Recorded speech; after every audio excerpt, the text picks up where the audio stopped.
I am lucky enough to be sat here with, in my opinion, an absolute legend of movement culture right now. He's one of the world's greatest trickers. He's a martial artist. He's a cheer athlete, and has just recently become a good friend. So I had this idea of making these sort of short sound bites, maybe sort of a little bit longer than that, maybe 8 to 10 minutes, where we just discuss one topic. And before I hand over to Will and let him just say a little bit about himself or whatever he wants, the topic that I'd love to discuss with Will today is flow, vulnerability, and this kind of softening of the self, especially in men, and how it can really help us with our mental health, but also in the way that we move. And it's a topic me and you have already discussed a little bit, Absolutely. through messaging, and I feel like you really got a lot to offer when it comes to this. I appreciate that. The way that how this sort of serendipitously happened, me and you getting together was. Yep. It was a time. It was the absolute universe just in motion. Yeah, absolute universe in motion. Well, you posted a picture of a page of your journal. Yep. And in it was you talking about feeling anxious and a little bit about how you feel day to day and your vulnerability. And I commented back saying that I felt blessed that you shared that. And that sparked this conversation between me and Will. Absolutely. And super serendipitously, a week later, he's sat here next to me in the UK. So the universe works in mysterious ways, but they're not so mysterious when you look at them from a different perspective. So what is it that you feel about vulnerability that can really help the way an athlete moves? So the way that I see vulnerability and the way that I see it in terms of movement is that we as athletes, dancers, cheerleaders, martial artists, trickers, we're always given the opportunity to be vulnerable, but we never really take it because vulnerability is seen as weakness. It's seen as something that should not be openly expressed, rather expressed behind closed doors. Now, I do understand the nature of expressing your vulnerability behind closed doors, and I absolutely have done it myself. So there are some times when, yes, that needs to happen. But the biggest thing is that when we allow ourselves to open up to the vulnerability that we have, it actually connects us more to the movement and to the sport of what we're doing.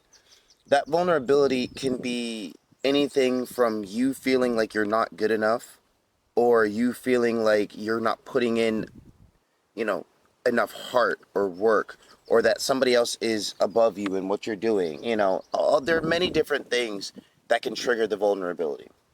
There are many different things outside of the sport that can trigger the vulnerability. It can be your home life. It can be your own emotional state. It can be, something you saw on TV. Anything can trigger the vulnerability state.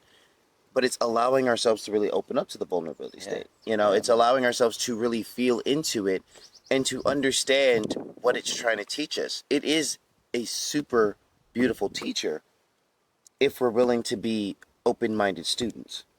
It is a very valuable thing. And, as far as movement. Yeah, one of the things I love about tricking, sorry to jump in. Oh, no, you're good. When it's tricking especially, is this ability to allow the body to sort of step into this flow state. Mm-hmm. And the more that you give up, the more that you really submit to that flow state, the more the body can flow freely. And I really see that in you more so than many other trickers, and I feel it's down to this willingness to be exposed and be like, because you can let go then of stuff. Exactly. And I feel if you can let go of difficult emotions, then you can move freely. You can move freely. Yeah, and that's absolutely true. That actually brings to mind a clip from the show Avatar: The Last Airbender. And, it's honestly one of the most incredible shows that have come out in the last 20 years. Even though it's a kid's show, that show has had a profound effect spiritually, as well as, just in the community, as well as for myself. but it was when Aang was talking to the Indian Swami, the guru, about the chakra system. And as he went through every single chakra system, he had to become vulnerable to allow himself to feel and to open up to that. And in return, it opened up his chakra system. Okay. And he went all the way up until he got to the crown chakra. And it was his vulnerability of letting go of the person that he loved the most that was hard for him. And it was said that if he didn't let it go, he couldn't enter the avatar state. And it was only later on when he had no other choice, in the midst of a battle, in the midst of his life and his friend's life's ending, he had to let that go. And when he did, he was allowed to connect to the highest self of him.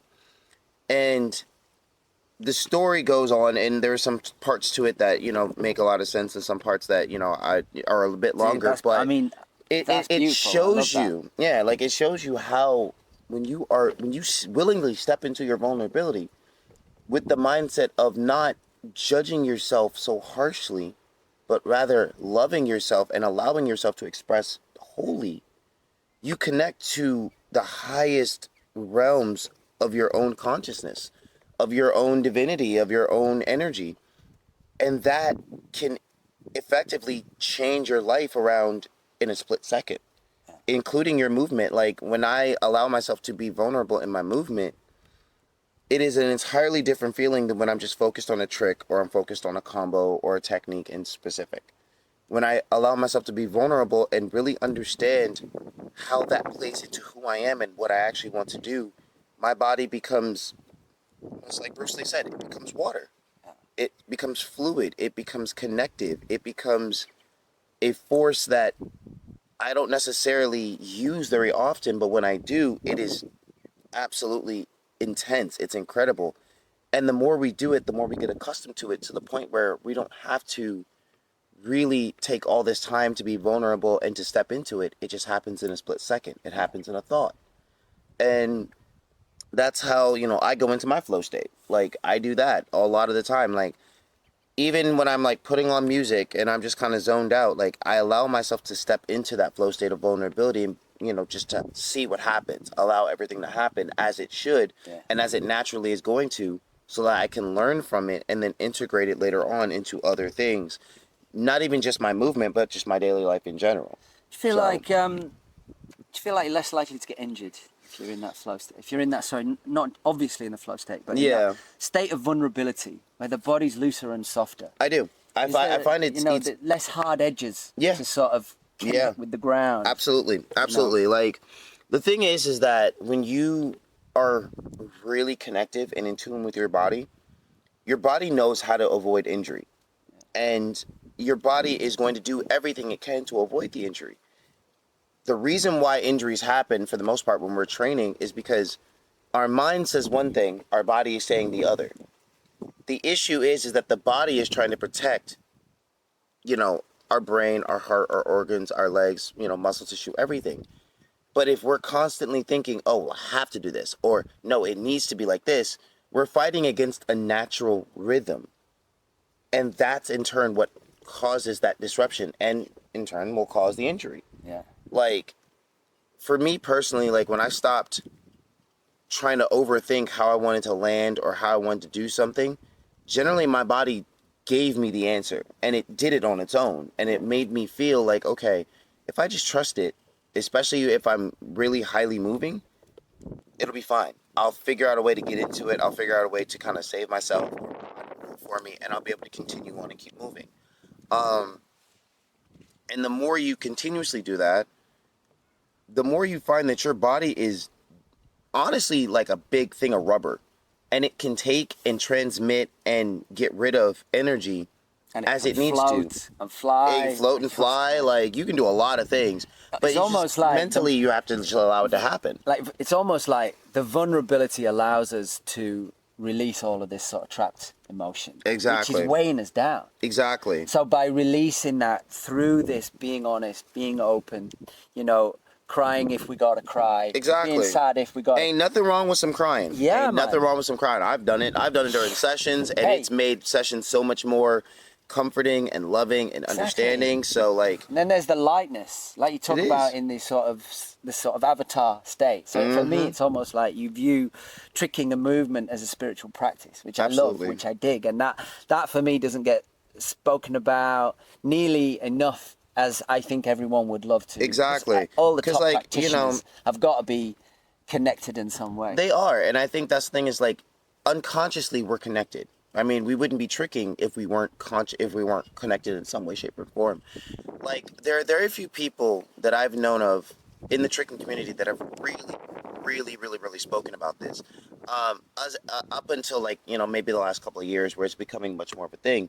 One of the biggest inspirations for how I understood this was a tricker by the name of Sean Ellis, or better known by his nickname Sesshomaru. And this was a man that this man looked like mist on the ground when he moved. He was a wolf that was flying through trees. Like, in the best way, he was a demon in the dark. This man moved like the shadows. He moved so effortlessly and so fluidly. And he actually was talking about, tricking, having connection to the four elements and the 4 or 5 elements, and how that can impact what we do. And that was like one of the greatest things that I had ever read at that time, because it made sense. And even now, it still makes sense. It's just now it has the ability to be expanded upon and really much more talked about and understood. And, like, for me now, like, I see everything as I trick. Like, I'm like, okay, where can I go with this? How can I feel with this? Like, what kind of energy can I bring with it? And then at that point, I just let it flow. I let it happen as it needs to, so I can get to where I want to be with it. So I've got a good question for you. Talking about vulnerability, what do you think, or what are you trying to do more of to express that vulnerability and access that vulnerability as a man, As a man, as a I role have model? to.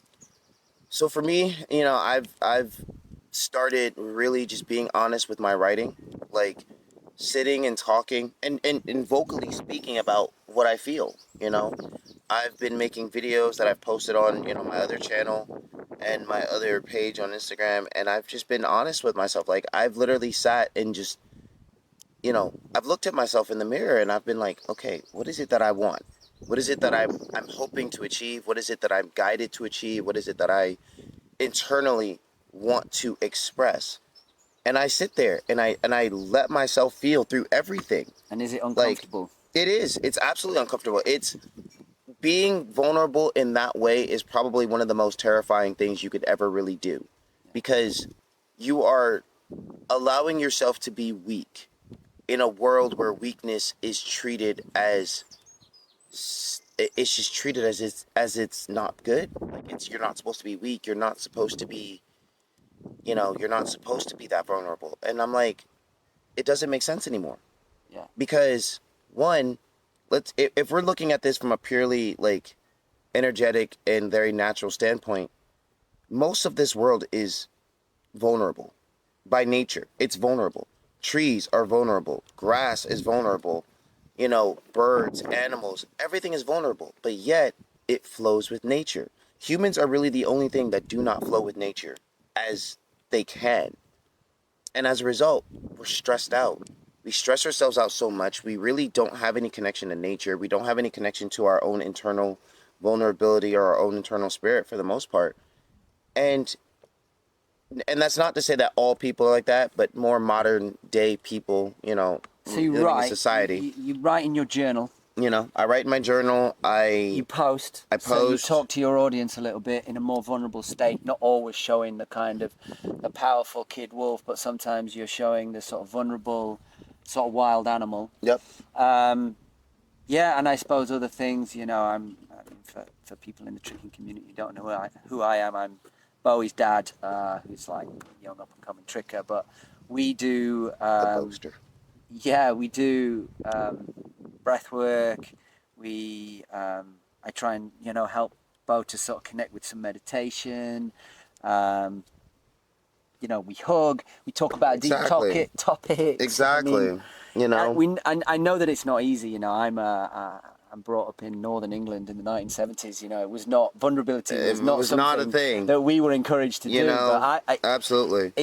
I'm really learning from, you know, from people like Will that it's helping me to connect with better movement as Yep. well. So Yep. listen.